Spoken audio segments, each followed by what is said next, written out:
Today, I'd like to continue our exploration of Dante's masterwork, the Divine Comedy.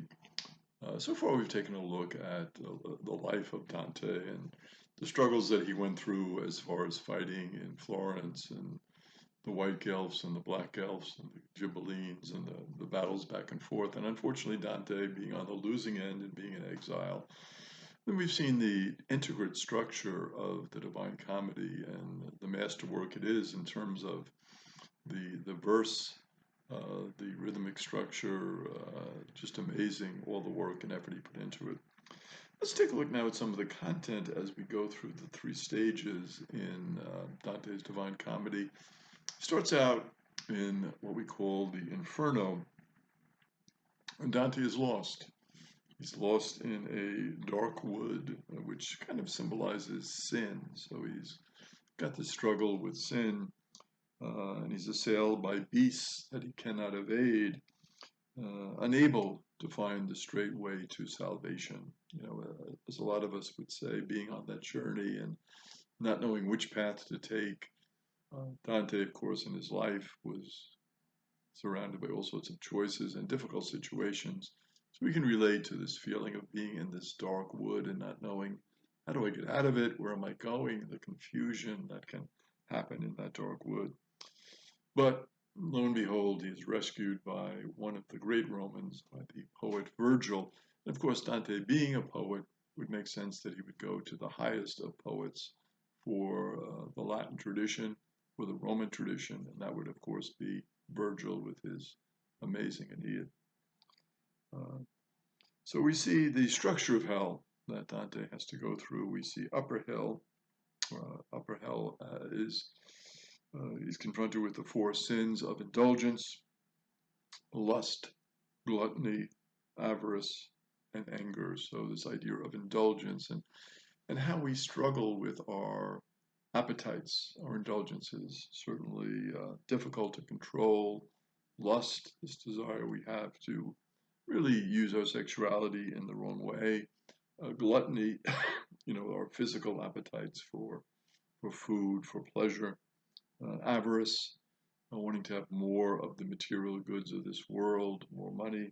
And of course, anger, where we can't control it and sometimes we lash out at people and we do some awful things with regard to anger.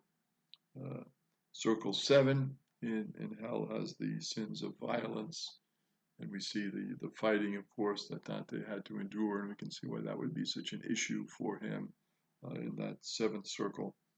And then in circles 8 and 9, the sins of fraud and treachery, which of course Dante had to, in his political dealings, had to encounter all the time. People that you thought were on your side and were going to help you, all of a sudden, when they get in power, when they get in a position where they're higher up than you, they turn their back on you in order to keep their position. And of course, the fraud, the dealings in terms of money and defrauding people, difficult situations.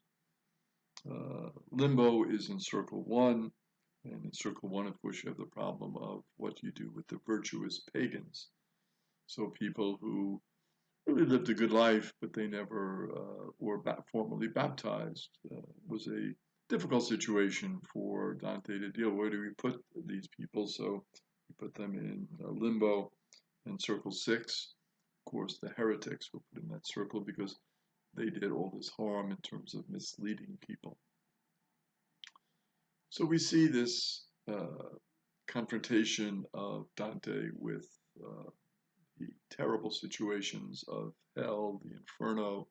We see described at great length all the torments that these people are going through, the difficult situations they're in, the horror of it, the shock of it, all of the different tortures that they are going through. And of course, it raises for us the difficult theological issue of, the confrontation of all this in terms of Jesus's admonition, judge not and you shall not be judged. You might say, well, who is Dante to put these people in hell? A lot of them were people who he encountered in Florence in a negative way. A lot of them were clerics who did not live up to what they should have been doing in terms of being servants of Jesus. And so they were put in hell. And people who did violent crimes, who killed others, they were put in hell. So you get into this dilemma of, well, who is Dante then to judge these people? How come he is putting himself in this position? And you get into a theological difficulty where we don't know their consciences, we don't know what they went through, we don't know their struggles. We can judge a little bit exteriorly, but we don't know the interiority of their struggle and their conscience and decisions that they made. And so we say as well, is this legitimate, putting people in hell? Is this a legitimate exercise? It's something that we might want to indulge in because if somebody has done us wrong or if somebody has done an obvious evil, we want to make sure that they have a punishment. Frequently comes up discussion of the Second World War in terms of Hitler, it's going to come to in terms of Stalin, these leaders, Mao Zedong, the tremendous evil that was done supposedly in the name of a government, a cause, philosophy, and outlook. And we want to, of course, have some accountability for them so we can, resonate with Dante's project here. But ultimately, we know that our God is a God of mercy. We know that our God is a God of forgiveness. And so we have some difficulties with this as well, putting people in hell, categorizing people in that way. Is this a legitimate thing? It's certainly a warning for us to act in a responsible way and not to give in to these indulgences, this lust, gluttony, avarice, and anger, not to give in to this, not to give in to violent tendencies, to live a life more in conformity with the gospel, more following Jesus. And certainly we want to do that and we want to embrace that path. But on the other hand, can we make these types of judgments? Is it possible for us? Should we be doing it? Or should we be more carefully following the advice of Jesus?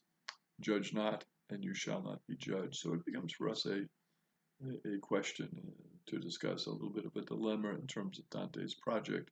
We certainly see Dante's intention as a good intention. He wants to lead us in a more moral way, a more moral life. He wants accountability, but this ultimate sense of accountability, of course, is with God. It is with the divine. And so we have to question it a bit. But of course, in our humanity, we want to see some accountability also for the evil. We don't want evil to triumph. We don't want to be silent in the face of evil. We don't want to ignore prejudice and racial discrimination and violence and exploitation of people.